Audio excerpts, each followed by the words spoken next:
ओम शांति। ब्राह्मण अर्थात मरजीवा एवं कर्मेंद्रिय जीत। जब मरजीवा बन गए तो यह पुरानी कर्मेंद्रियों की आकर्षण क्यों? मरजीवा बने तो खत्म हो गए ना। जैसे जन्म पत्री बतलाते हैं कि फलाने का इस आयु तक शरीर है, फिर खलास। लेकिन अगर कोई दान पुण्य करेंगे तो नई जन्म के रीति नई आयु शुरू हो जाएगी।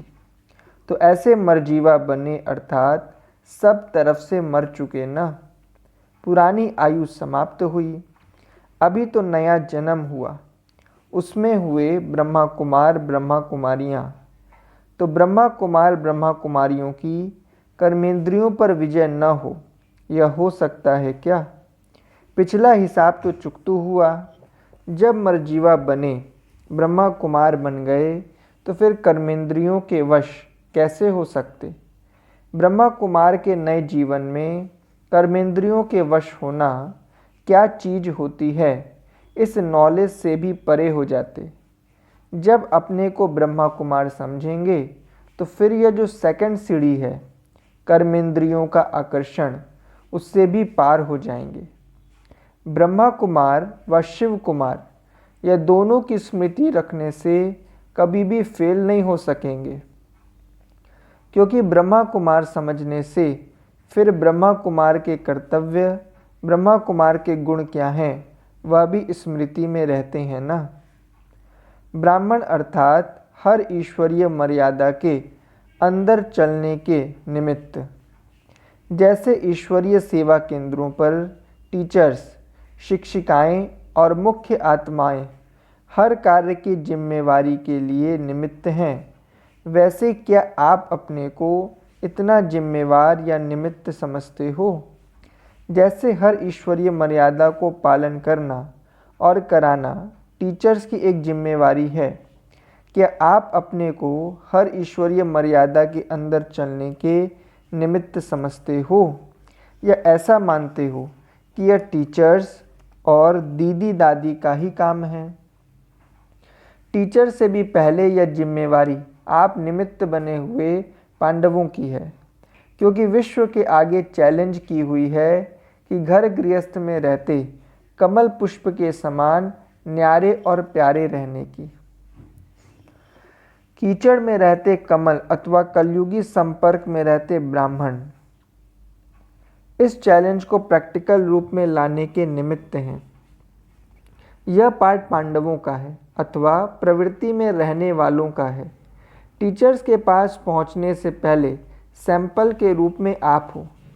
सैंपल को देखकर ही व्यापार करने की हिम्मत व उल्लास आता है।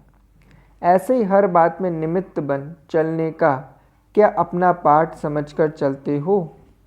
कई टीचर्स के पास आते हैं, सुनने के बाद पूछते हैं कि ऐसा कोई प्रत्यक्ष रूप दिखाओ, यह संभव है अथवा नहीं, इसकी मिसाल मांगते हैं।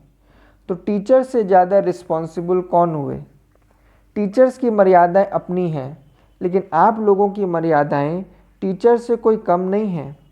अमृत वेले से लेकर जो सर्व मर्यादाएं स्मृति, वृत्ति, दृष्टि और कृति सबके प्रति बनी हुई है, तो क्या वे सबकी बुद्धि में सदा स्पष्ट रहती है?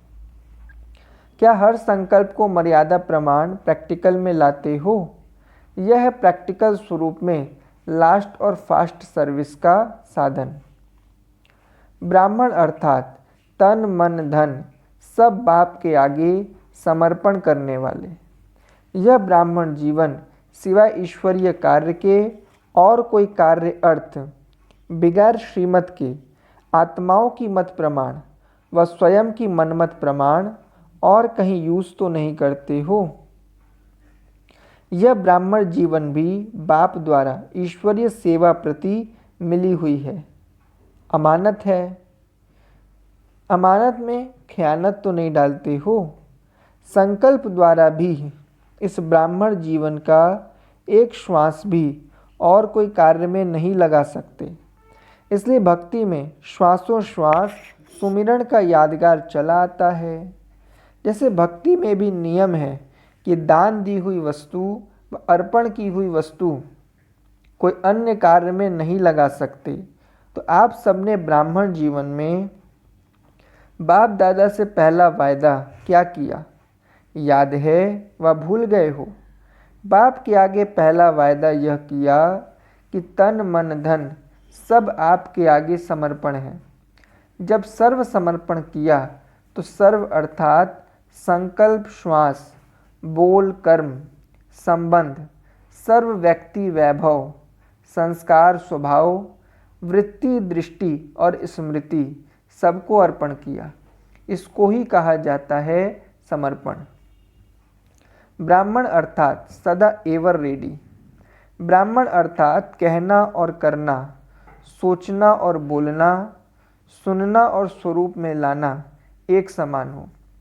एक सेकंड में जहां अपने को चाहो उस स्थिति में स्थित कर सकते हो, ऐसे एवर रेडी बने हो। अशरीरी बनने का अभ्यास इतना ही सरल अनुभव होता है जैसे शरीर में आना अति सहज और स्वतः लगता है। रूहानी मिलिट्री होना, मिलिट्री अर्थात हर समय सेकंड में ऑर्डर को प्रैक्टिकल में लाने वाले। अभी अभी ऑर्डर हो अशरीरी भव तो एवर रेडी हो या रेडी होना पड़ेगा। अगर मिलिट्री रेडी होने में समय लगाए तो विजय होगी। ऐसा सदा एवर रेडी रहने का अभ्यास करो। ब्राह्मण अर्थात प्रकृति व माया के मालिक। जैसे लौकिक में हद के रचता कहलाए जाते हो, वैसे ब्राह्मण जीवन में आने को इस प्रकृति व माया के रचता समझ करके चलते हो।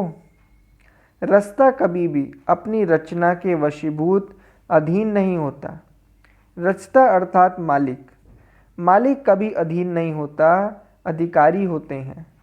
63 जन्म तो पिंजरे में रहे, अब बाप आकर के पिंजरे से मुक्त करते हैं। जब मुक्त आत्मा बन गए फिर पिंजरे में क्यों जाएं, अर्थात बंधन में क्यों आए, निर्बंधन हो। कभी भी क्या करें, माया आ गई, चाहते नहीं थे लेकिन हो गया, ऐसे तो नहीं बोलते या सोचते। पुरुषार्थी हैं, अभी थोड़ा बहुत तो रहेगा ही, कर्मातीत तो नहीं है, यह पुरुषार्थहीन बनाने के संकल्प हैं। बाप द्वारा प्राप्त हुआ खजाना और उस खजाने के सुख व आनंद का अनुभव अभी नहीं किया तो सतयुग में भी नहीं करेंगे। सतयुग में बाप द्वारा यह खजाना प्राप्त हुआ है, यह स्मृति इमर्ज नहीं होगी। अभी त्रिकालदर्शी बाप के सम्मुख हो, फिर बाप वानप्रस्थ में चले जाएंगे। अच्छा, ओम शांति।